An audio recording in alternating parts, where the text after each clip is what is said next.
Good evening. My name is Charlie Kirk. I'm done talking about Epstein for the time being. I'm going to trust my friends in the administration. So if you had a daughter and she was 10 and she got raped, and she was going to give birth and she would, and she was going to give birth and she was going to live, would you want her to go through that? The baby would be delivered. Happening all the time in urban America. Prowling blacks go around for fun to go target white people. That's a fact.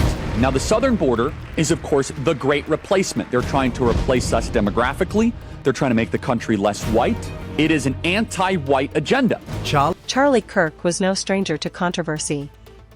At just 31 years old, he stood on a stage, broadcasting conservative ideas, rallying youth, and dreaming of reshaping American politics. Thank Charlie Kirk, because he is working so hard. His voice echoed across college campuses. But on September 10, 2025, during a Turning Point USA event at Utah Valley University, that voice was silenced by a single, fateful shot. In Utah. You know how many mass shootings there have been in America over the last 10 years? Counting or not counting gang violence? Like, share, comment, and subscribe to my channel. No gloss. No sugarcoat. Just raw reality. He fell in front of thousands, a public figure assassinated, in broad daylight, at the very podium where he preached. Tonight, we unravel who Charlie Kirk was, the boy from Illinois, the activist, the husband, the father, and the man at the center of a political tragedy that horrified a nation. Charlie James Kirk was born on October 14, 1993, in Arlington Heights, Illinois. Growing up in the Chicago suburbs, he was raised in a family that prized ambition. His father was an architect, his mother, a mental health counselor. From a young age, Charlie showed a fierce curiosity, not just about business or media, but about ideas and influence. As a teenager, he joined the Boy Scouts, becoming an Eagle Scout, a badge of honor that foreshadowed his relentless drive.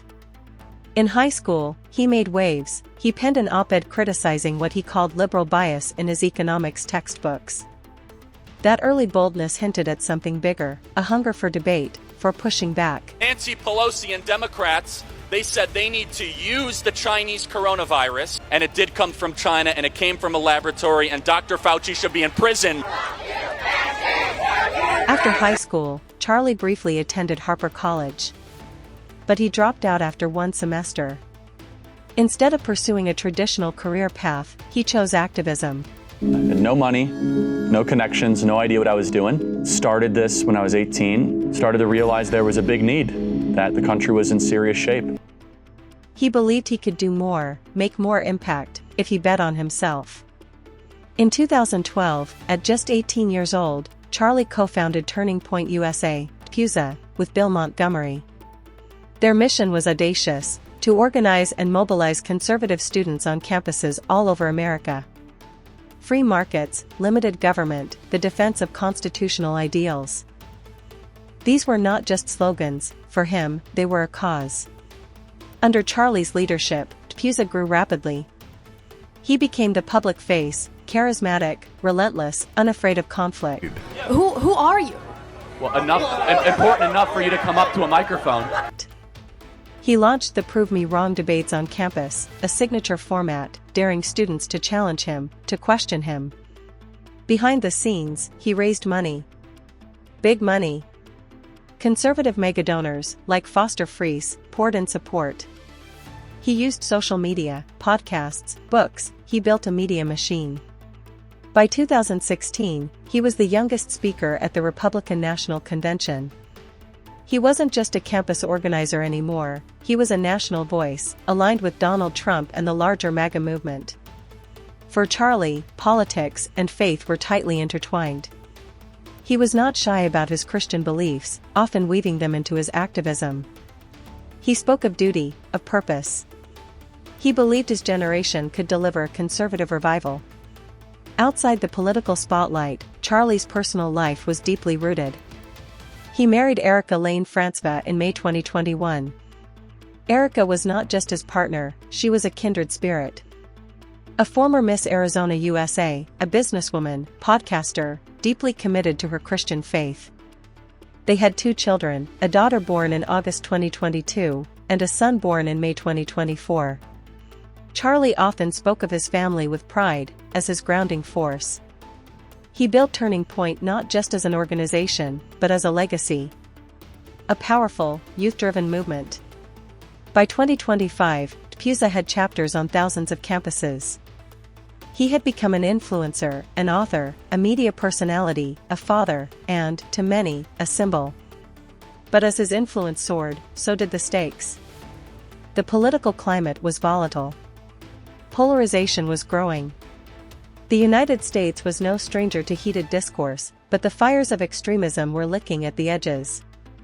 Charlie sensed danger, not just ideological warfare, but something more primal, power. He believed in ideological combat, but also in resilience. He pushed for campus debates, for free speech, for a new generation of conservative fighters. Turning Point added branches: Turning Point Action for voter mobilization, Turning Point Faith for spiritual engagement.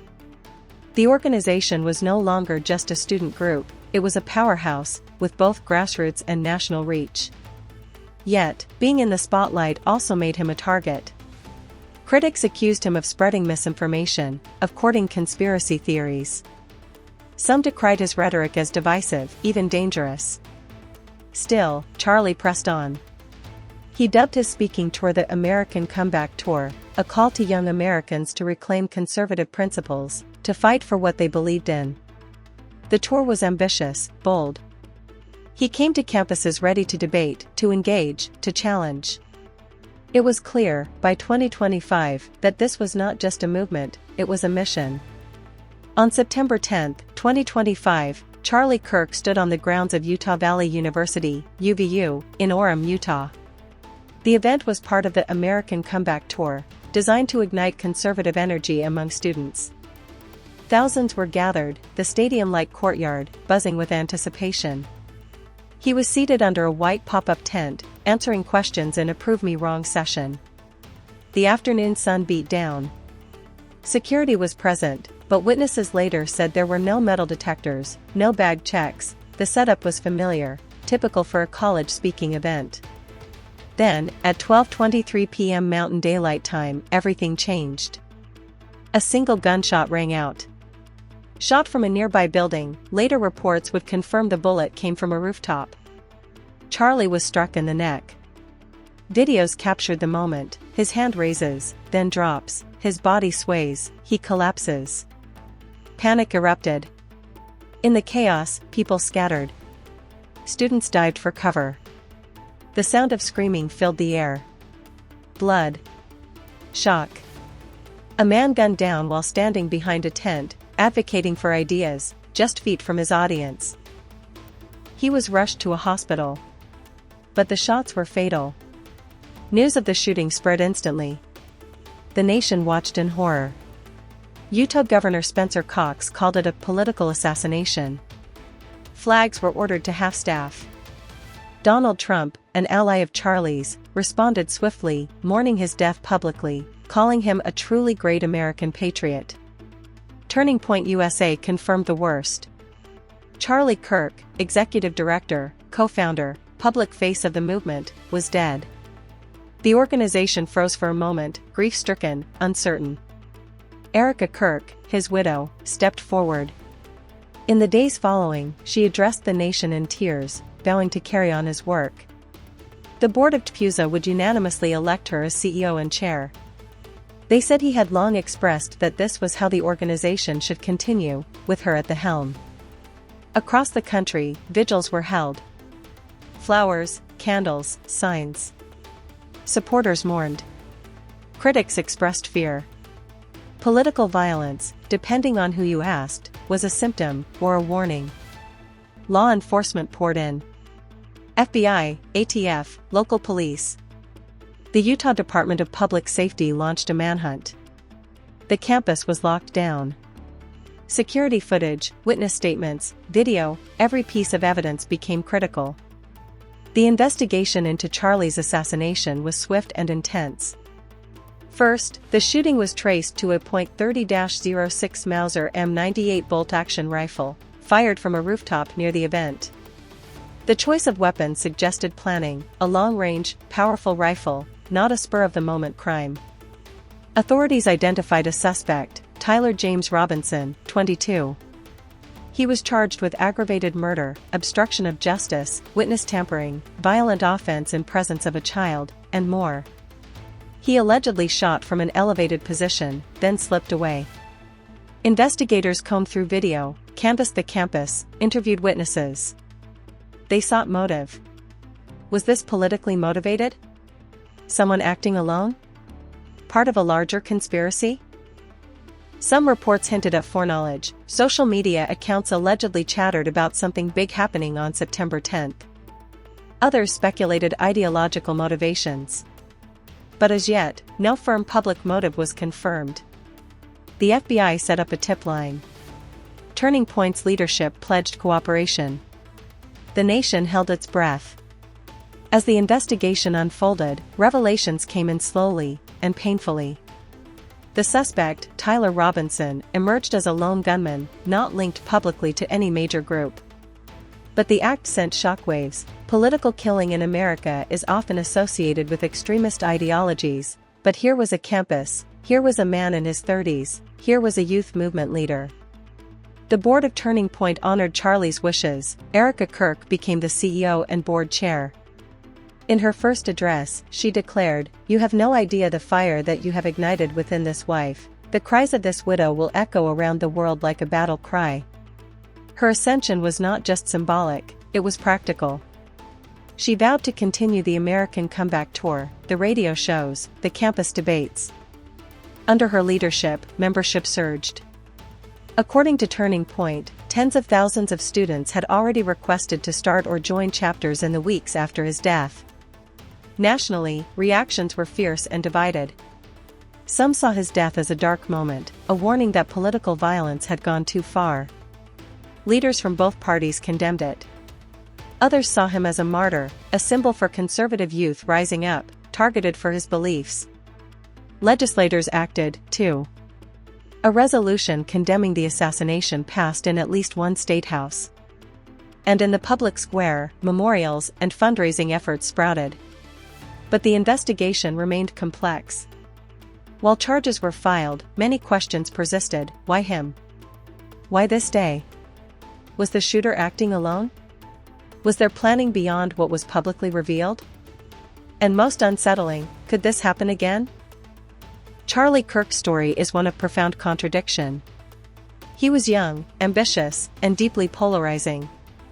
To some, he was a hero, a voice for conservative youth, a beacon of faith, a disruptor of the status quo. To others, he stoked division, promoted extremist rhetoric, and spread conspiracy. But regardless of one's political leaning, his assassination forced a reckoning. In the age of cancel culture, social media firestorms, and ideological echo chambers, the violence that ended his life was a brutal punctuation mark. He died at a place he loved, a campus. Under a tent labeled American Comeback. Surrounded by the very students he sought to mobilize. His life's work was deeply public, and so was his death. His widow, Erica, promised to carry on. And she has the legitimacy. He trusted her with his legacy, and the board trusted her with his organization. Her strength in grief, her resolve in leadership, paints a portrait of resilience. But the consequences are broader than one person or one organization. His death reopened the debate about political violence in America. It raised alarming questions about security, about rhetoric, about the consequences of radicalization on campus. Charlie Kirk built a movement. He believed in persuasion, in debate, in empowering young voices. But his death, violent, abrupt, shattered that ideal of civil contest. It warned that in today's climate, disagreement can be deadly. And yet, his legacy persists. Turning Point USA continues. The tour continues. His name is now part of the national conversation, not just as an activist, but as a martyr in a new era of political unrest. Charlie Kirk's life was lightning fast, from suburban Illinois to national prominence, from a debate table on campus to an assassin's bullet. He embodied the fire and risk of modern youth activism. He carried ideas, convictions, and followers. And in the end, he paid the ultimate price. His murder stands as both tragedy and symbol of the dangers of polarization, of the power of ideology, and of how fragile even the strongest movements can be. We may never know the full truth behind who pulled the trigger, or why.